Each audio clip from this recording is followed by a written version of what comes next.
자, 오늘은 여러분들과 함께 십자가 곁 당신의 자리는 이라는 제목으로 함께 은혜를 나누겠습니다. 우리 같이 제목 한번 읽어보겠습니다. 시작.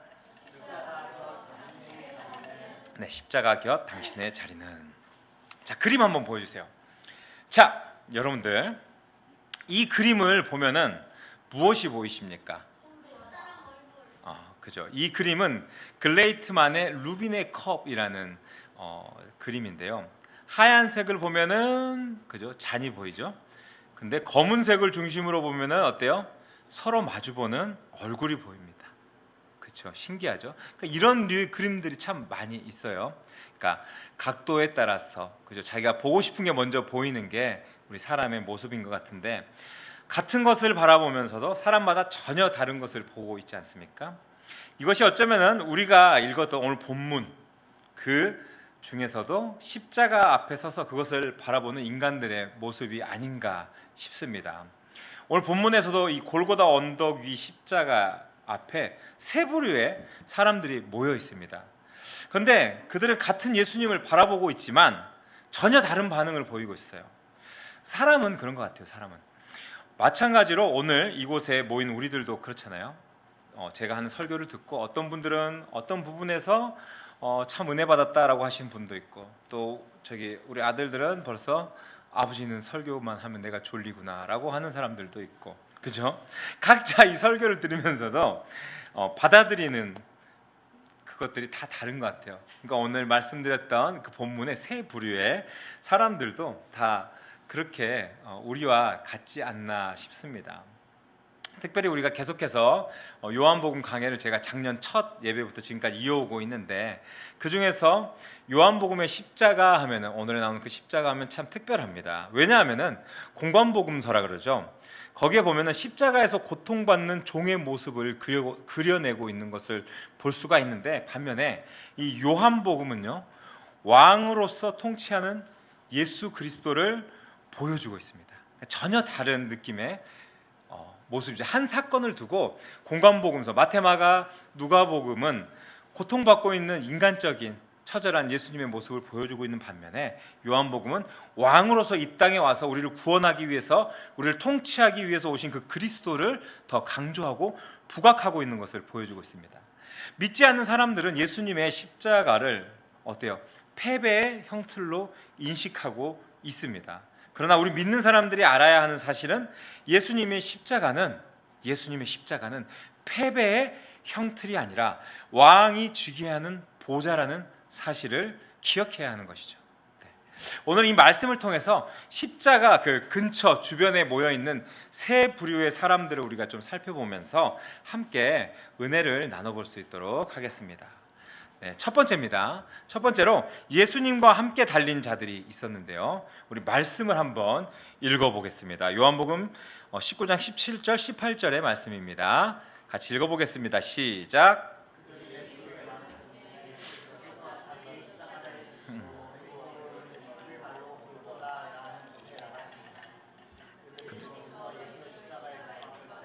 다른 두 사람도 그와 함께 좌우편에 예수는 감. 아멘. 네. 공관복음 하면은 아까 제가 잘 모르는 분들도 있어요, 그죠? 공관이 함께 본다는 뜻이에요. 함께 본다는 뜻.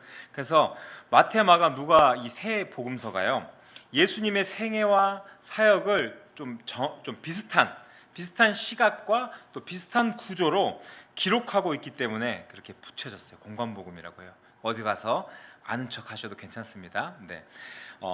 요한복음은 구성과 신학적 강조점이 달라서 이렇게 좀 별도로 분류하고 있습니다. 어쨌든 공관복음은요, 예수님이 십자가를 지고 골고다를 오르는 중에 지쳐서 쓰러졌을 때 구레네 사람 시몬이라는 그 사람이 예수님이 지셨던 그 십자가를 억지로 대신 지고 올라갔던 장면이 나오고 있습니다. 아마 아실 거예요. 아마 구레네 사람 시몬이라는 이름도 들어보셨고요. 근데 요한복음을 살펴보면요, 의도적으로 이 장면을 생략한 사실을 알 수가 있어요. 그러니까 우리가 방금 읽은 17절에서 예수님께서 자기의 십자가를 지시고라고 기록하고 있어요. 자기의 십자가를 지시고. 이 장면을 헬라어 원문으로 보면요, 아우토스 스타로스 바스타조라고 하는데 뭐라고 하냐면 그분 스스로 자신을 위하여 십자가를 지시고라고 이야기를 하는 거예요. 그러니까 능동적이고 재기적인 표현을 사용하고 있어요. 그러니까 여러분은 스스로 십자가를 지셨다는 예수님의 이 모습을 상상을 해 보십니까? 어떤 모습으로 느껴지세요? 그러니까 이 장면이, 이 단어의 선택이 누군가에게는 떠밀려서 억지로 막 이렇게 십자가를 지고 올라가는 사형수의 모습으로 상상이 될까요? 아니면은 예수님이 그냥 이건 내가 지고 올라가야 되는 거야 하고 탁 지고 아무런 것도 꺼리낌 없이 그냥 막 끌고 올라가시는 모습으로 보이십니까? 10장 18절 상반절에서 뭐라고 하냐면요, 이를 내게서 빼앗는 자가 있는 것이 아니라 내가 스스로 버리노라 라고 말씀하세요. 그러니까 그 말씀의 성취를 이루어 가시는 거예요. 예수님께서는 하나님께서 계획해 놓으셨던 그 섭리 안에서 그 모든 것들을 진행해 나가는 것을 우리가 목격할 수가 있는 거예요. 오늘 18절에 보면요, 다른 두 사람과 함께 십자가에 못 박혔다고 말씀을 하고 계세요, 예수님께서. 근데 예수님이 어디에 있습니까? 센터에 있어요. 센터 가운데. 예수는 가운데 있더라 라고 기록해요. 그죠? 여러분, 중요한 사람들은 항상 가운데 서요. 그죠? 우리 가운데 센터 욕심이 있어서 가운데 쓴다 그러잖아요. 저희 아내도 센터 욕심이 있어서 옛날에 교회에서 이렇게 율동하는데 집사님들이 사모님 맨날 가운데 쓴다고. 가운데 쓰면 어때요? 좀 중요한 사람이고 부각되는 사람이고 그렇잖아요. 그러니까 마찬가지였던 것 같아요. 이 로마 시대 처형장의 그 중앙의 자리는 어떤 사람을 세우겠어요? 그죠? 가장 중범죄자, 가장 죽일 놈, 가장 하이라이트, 가장 나쁜 놈. 그 십자가가 이렇게 세워져 있으면은 가운데에 잘 보라고, 이 사람이 제일 나쁜 사람이라고 그렇게 세워놓지 않겠습니까? 근데 보시면 오늘 이 책을 썼던 요한은요, 가운데라는 단어를 통해서 예수님께서 죄인들의, 그러면 어떻게 보면 가장 깊은 고통, 가장 깊은 그 저주의 한가운데 예수님께서 자발적으로 걸어 들어가신 것을 보여주고 있는 것을 우리가 알 수가 있는 것입니다. 여러분, 십자가는 제가 처음에도 얘기했지만 실패의 형틀이 아닙니다. 세상의 관점에서는 실패의 형틀이지만 우리 믿는 사람의 관점에서는 그렇지 않다라는 것입니다. 만물을 통치하시고 죄인을 품으시는 왕의 보좌가 이 십자가가 된 것이라는 거죠. 실제로 누가 되었던 어때요? 저주와 고통의 자리는 우리가 사람들이 피하고 싶어요. 나쁜 자리는 피하고 싶어요. 그렇잖아요. 누가 그 자리를 좋아하겠습니까? 그런데 모두가 기피하고 싫어하는 그 자리에 주님께서는 떠밀려서 갔을까요? 아니요. 스스로 걸어서 그 자리에 올라가셨다는 것을 보여주고 있습니다. 제가 얘기 하나 해드릴게요. 2차 세계대전 때요, 아우슈비츠 수용소라는 곳 아시죠? 들어본 적 있죠? 거기 엄청 사람 많이 죽었습니다. 그죠? 가스실에 넣어서 죽이고 뭐 여러 방면으로 유태인들을 학살하고 했던 장소인데, 나치가 본보기를 보여주려고 무고한 사람 10명을 끌어내서 이 감방에 가둬놓고 그냥 굶겨서 죽이려고 했대요. 그러니까 어떤 사람 한 명이 탈옥을 하다가 잡힌 거예요.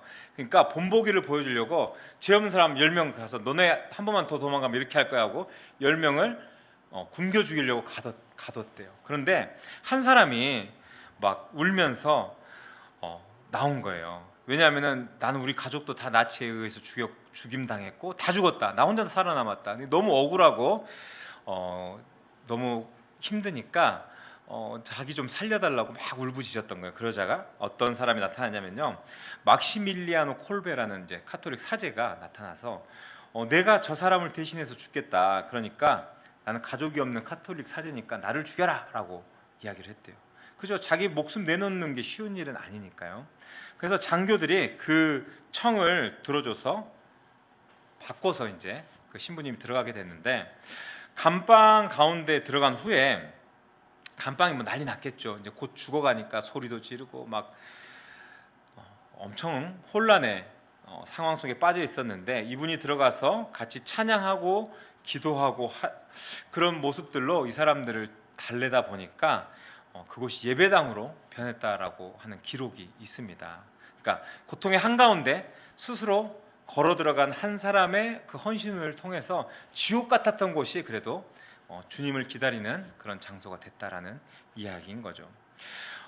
제가 이런 이야기를 한 것은요, 이 신부님이 예수님의 사랑보다는 뭐 더 위대하다라고 할 수는 없지만 그 모습을 따라서 살려고 노력했던 모습 같아서 이야기를 한 것입니다.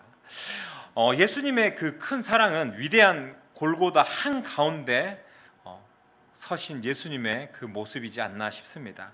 창조주이신 왕께서 피조물들의 정말 저주받은 가장 바닥의 그 바닥인 그 자리에서 그 고통으로 스스로 걸어 들어가셨고 또 그렇게 목숨을 대신해서 내놓으셨다라는 것 아니겠습니까? 저는 질문하고 싶어요. 뭐냐면은 예수님께서 자발적으로 임했던 고통의 한가운데 서 계셨던 이 모습은 우리의 삶에 과연 어떤 도전을 주는가라는 그런 이야기를 한번 해보고 싶습니다. 먼저 우리는 좀 우리의 삶에 십자가를 대하는 태도에 대해서 점검해 봤으면 좋겠어요. 우리들에게 주어진 삶의 무게들이 참 많이 있습니다. 여러 가지 무게들, 남에게 말하지 못하는 무게들 많이 있습니다. 어렵습니다. 또 때로는 교회에 이제 우리 교회는 이제 다 개척교회고 처음 오신 분들 아니면은 또 신앙생활의 연차가 얼마 되지 않으신 분들 아니면 헌신의 그 힘이 아주 많으신 분들이 오셨기 때문에 그런 모습은 좀 덜 하겠지만 직분으로 인해서 버거워하시는 분들, 그런 분들이 있습니다. 때로는 교회 안에서의 관계를 통해서 정말 십자가라고 여기면서 이것을 어떻게 지고 살아가야 할까 고민할 때가 많이 있는데 여러분은 각자 이것들 어떻게 지고 계십니까? 라고 물어보고 싶습니다.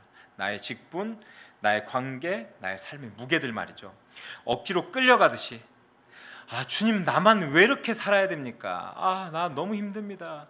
정말 이러다 죽겠습니다 라는 그런 원망과 불평으로 마지못해서 질질 끌려가고 있지는 않은지, 아니면은 그저 맡겨주신 직분들도 정말 하기 싫지만 체면 때문에 아니면 습관적으로 내가 교회를 다녔던 그 모습대로 그냥 그렇게 살아가고 있지는 않은지 한번 고민해 보셨으면 좋겠습니다. 우리의 왕이신 예수님께서는 십자가를 어떻게 지셨나요? 등 떠밀어서 지셨나요? 하나님이 등 떠밀어서 지셨나요? 아닙니다. 스스로 지셨던 겁니다. 만약 우리 앞에 십자가가 주님이 우리에게 허락하신 십자가라면은 어때요? 우리는 주님의 자녀이고 구원받은 그 주님의 백성이기 때문에 나를 향한 구원의 섭리가 있음을 알고 그 십자가를 정말 믿음으로 기꺼이 짊어지는 담대함을, 나는 정말 못하겠지만 그 십자가 내 힘으로는 못 지겠지만 주님, 제가 이것들을 감당할 수 있는 힘을 주시옵소서. 저는 주님의 자녀입니다.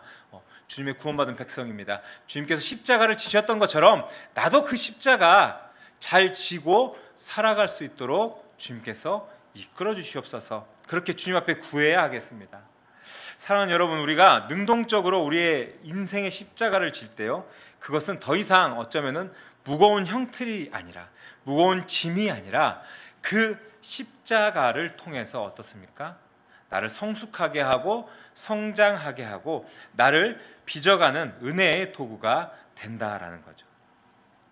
나의 가장 고통스러운 한가운데에 나의 십자가를 짊어지고 들어갈 수 있기를 여러분들 소망하겠습니다. 그래서 늘 예수님께서 십자가의 처형장의 한가운데 사셨다는 그 사실을 기억하시면서 우리에게 닥친 고통과 고난의 중심에도 주님이 우리와 늘 함께 계신다는 사실을 기억하면서 주님 의지하며 살아갈 수 있는 저와 여러분의 모습이 될 수 있기를 주님의 이름으로 축복합니다. 아멘. 네, 두 번째입니다. 두 번째는 십자가 아래 제비 뽑는 군병들이 있었습니다. 네, 우리 같이 말씀 한번 읽어보도록 하겠습니다. 우리 23절과 24절입니다. 시작.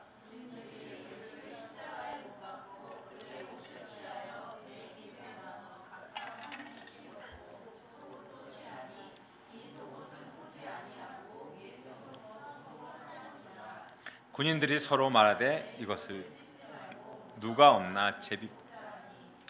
성경에 그들이 내 옷을 나누고 내 옷을 제비 뽑나이다 한 것을 응하게 하려 함이라. 군인들은 이런 일을 하고 자, 예수님이 어때요? 십자가에 달린 그 심각한 상황입니다. 그죠? 인류를 구원하신 정말 어떻게 보면 우주적이고 위대한 구속 사역이 성취되는 순간이에요. 그런데 십자가 아래 로마 군병들은 무엇을 하고 있습니까? 예수님의 겉옷과 속옷을 나누는 데 혈안이 되어 있습니다. 옛날에는 이 의복이요, 한 사람이 한 개의 의복을 갖는 게 보통이었어요. 그러니까 평생 입는 거예요.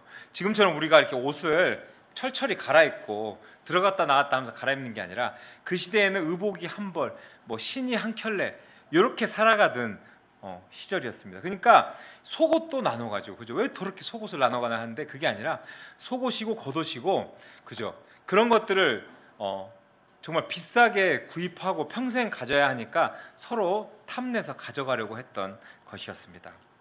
근데 보십시오. 예수님의 속옷을 뭐라고 묘사하냐면요, 위에서부터 통으로 짠 것이라고 요한이 구체적으로 이야기를 해주고 있어요. 이게 무엇이냐면요, 유대 역사학자 요세푸스가 당시 대제사장이 성소에서 입는 예복이 바로 이 옷처럼 이음매 없이 통으로 짠 형태였다고 기록을 하고 있어요. 또 출애굽기 28장 31절과 32절을 보면 이렇게 얘기합니다. 제가 읽어보겠습니다. 너는 에봇 받침 겉옷을 전부 청색으로 하되 두 어깨 사이에 머리 들어갈 구멍을 내고 그 주위에 갑옷깃 같이 깃을 짜서 찢어지지 않게 하고라고 이야기를 하고 있어요. 그러니까 에봇이라고 하죠. 대제사장이 성소에 들어갈 때 입었던 옷, 그 옷이 에봇입니다. 그 에봇 받친 겉옷이 바로 이렇게 통으로 짜서 이렇게 머리만 쏙 집어넣을 수 있는 그런 옷이었다라는 거예요. 그러니까 요한은 십자가에 달리신 예수님이 단순한 사형수가 아니다, 자기 자신을 예물로 올려드려 영원한 속죄를 이루시는 완전한 대제사장이다 라는 것을 예표했던 것들을 이제 드러내기 위해서 이렇게 이야기를 하고 있습니다. 근데 어때요? 그런 중요한 상황에 영적으로 눈이 멀었던 이 군병들이 어때요? 바로 만왕의 왕이고 대제사장이신 분이 눈앞에 계심에도 불구하고 예수님한테 관심 전혀 없습니다. 그럼 무엇에 관심이 있느냐?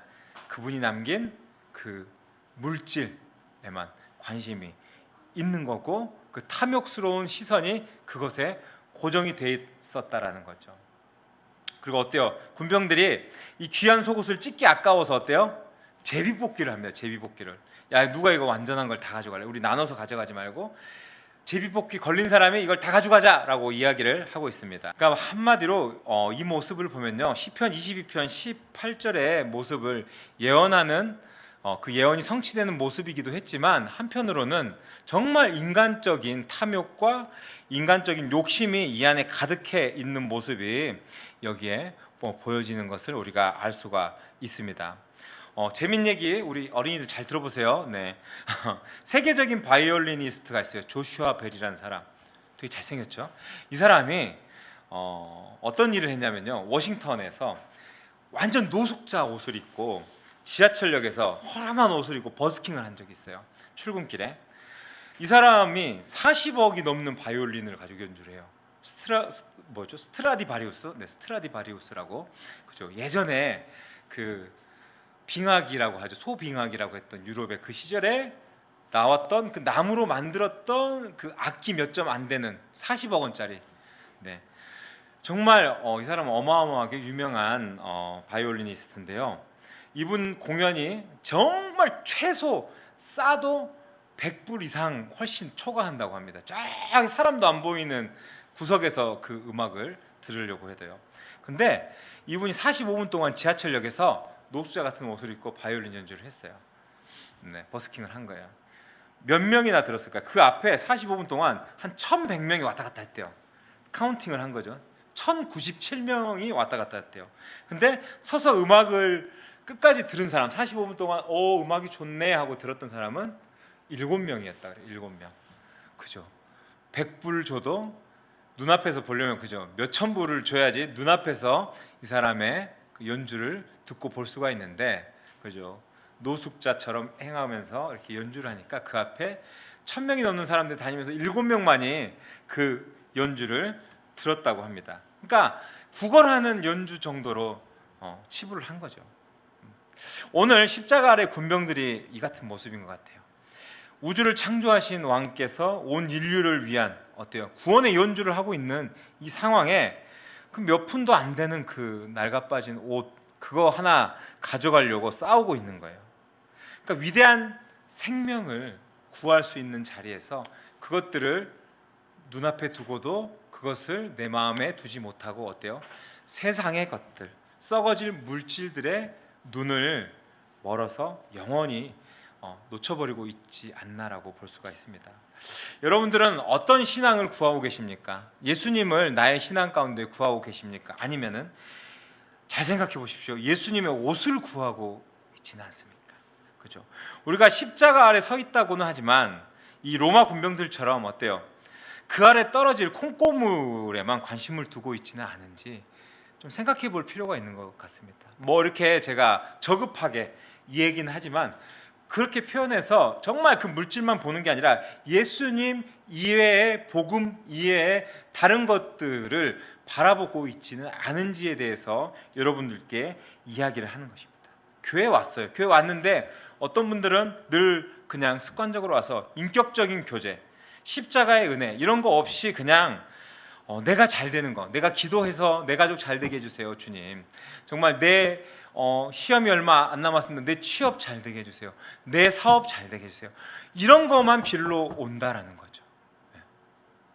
그냥 점집에 가는 거랑 똑같이, 그죠? 나의 일신을 위해서, 나의 욕심을 위해서 와서 기도하고 빌 때가 더 많이 있다라는 겁니다. 그냥 예수님의 옷 조각을 얻기 위한 태도로 교회를 다니고 있지는 않는지, 그런 마음은 있지는 않는지 고민을 해봐야 한다는 거죠. 만약 우리 신앙의 태도가 그렇다면 우리 역시 십자가 아래서 어쩌면은 이 군병들과 똑같은 모습으로 저 옷 조각 내가 가져갈래 하고 제비 뽑고 있는 그 모습이 우리의 모습일 수도 있다라는 겁니다. 여러분, 그래서 우리가요 잊지 않아야 하는 것은 신앙의 본질은 주님이 주시는 선물이 아니라 주님 그 자체를 우리가 소유하는 것입니다. 주님께서 주시는 어떤 거, 주님을 믿음으로써 내가 가질 수 있는 어떤 것이 아니라 그냥 그 주님 자체로, 주님이 주신 그 구원의 은혜로 감격하고 감사할 수 있어야 한다는 겁니다. 이 시간 바라는 것은요, 우리 모두 껍데기를 구하는 그런 기복신앙이 아니라 생명이신 왕을 구하는 자리로 날마다 나아갈 수 있는 저와 여러분의 삶이 될 수 있기를 주님의 이름으로 축복합니다. 아멘. 세 번째입니다. 자, 십자가 곁 마리아와 요한이 있었습니다. 우리 말씀 25절부터 27절까지 한번 읽어보겠습니다. 시작.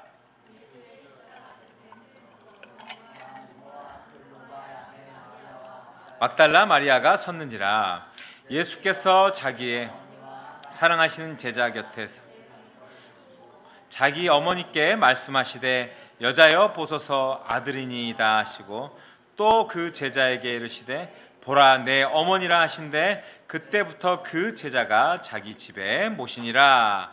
아멘. 네. 이제 마지막이에요. 예수님이 숨이 끊어지기 전입니다. 그죠?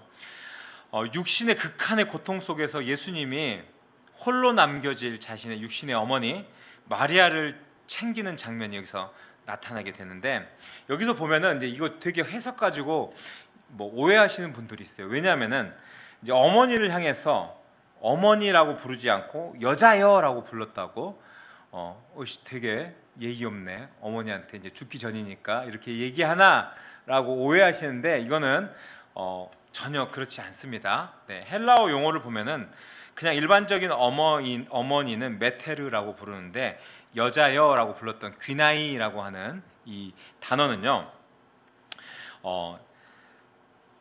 극존칭의 여자를 부르는 어떤 단어입니다. 극존칭의, 그러니까 불효나 낮춤의 말이 아니라 고대 왕실에서 귀부인을 부를 때 귀나이라고 불렀어요. 여자여라고 불렀던 거예요. 예, 예. 그러니까는 그 어머니를 더 높이, 극진히 높여서 불렀다라는 겁니다.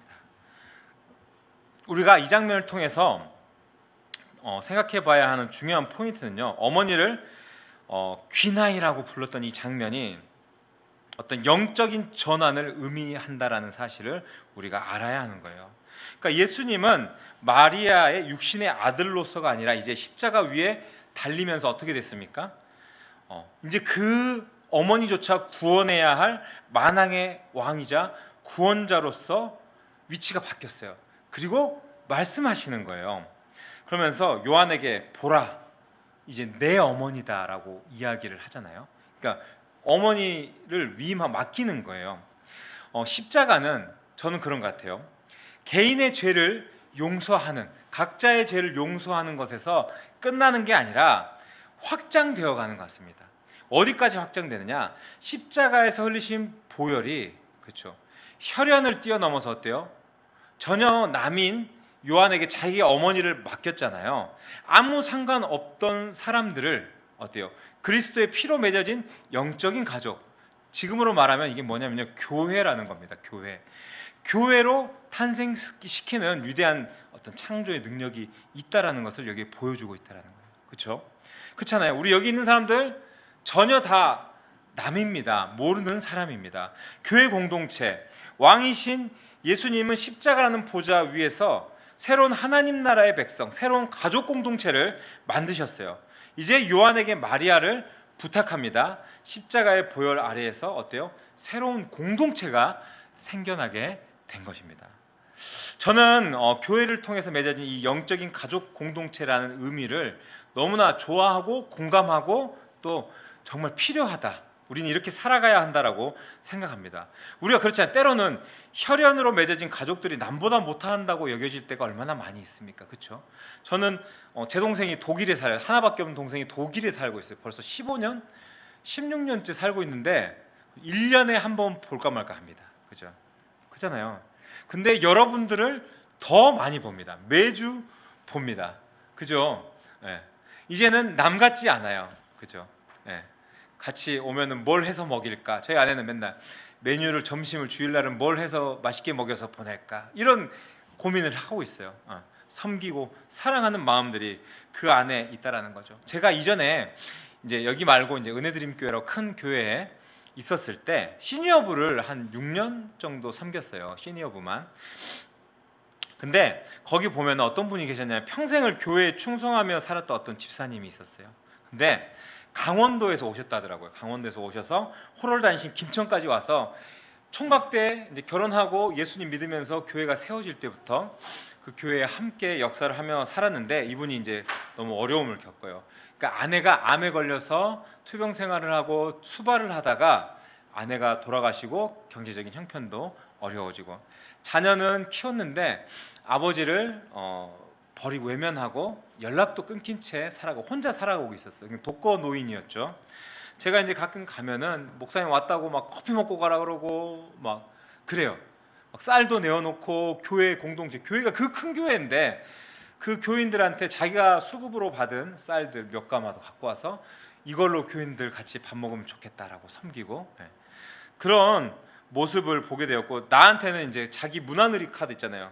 차상위나 그죠, 기초생활수급자들이 받는 그 문화누리 카드, 자기는 이걸 쓸 게 없다 카드를 저를 주면서 애들 많지 않냐, 이걸로 애들 책 사줘라 뭐 이러면서 카드를 주신 적이 있어요. 제가 그 카드를 차마 쓰지는 못했는데 그러니까 그 마음이 너무 감사하더라고요. 자기는 어려우면서도 그렇게 섬기는데 이제 이분이 나중에 너무 어려워지셔서 이제 생활보호시설로 이렇게 옮겼는데 암이 걸리신 거예요. 위암이. 그리고 이제 몇 개월 안 돼서 돌아가셨는데 자녀도 연락이 안 되고, 그러니까 무용고자가 된 거예요. 장례를 치러야 하는데 교회에 나서서 성도님들이 장례 치러드리자. 그래서 빈소를 차려드리고 또 가서 정말 많은 분들이 가서 조문도 하고 또 목회자하고 교인들이 같이 그 모든 처음과 끝까지 했던 기억이 있어요. 화장하고 뭐 이렇게 했던, 저도 이제 제가 담당이었기 때문에 같이 그 마지막이 너무 좀 초라하긴 했어요. 그게 너무 안타깝고 불쌍한 마음이 들었지만, 그런데 그마저도 교회 공동체가 없었다면, 그 집사님의 삶에 그 교회 공동체가 없었다면 어땠을까 생각을 하게 되었습니다. 제가 힘든 어르신들, 노인들 보면요, 큰 교회 아니면 그래도 어느 일정 수준의 교회들이 주변에 가까이 있다면 나가세요라고 이야기를 해요.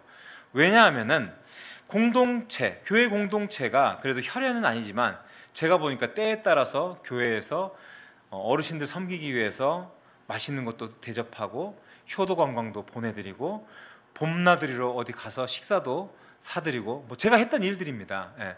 그분들하고 통화도 하고 건강이 어떤지 반찬도 싸다 드리고 이런 일들이 많았어요. 외로워질 시니어들의 삶의 교회 공동체가 어쩌면은 자녀들보다 더 훨씬 큰 위로와 격려가 되는 것을 볼 수가 있었습니다.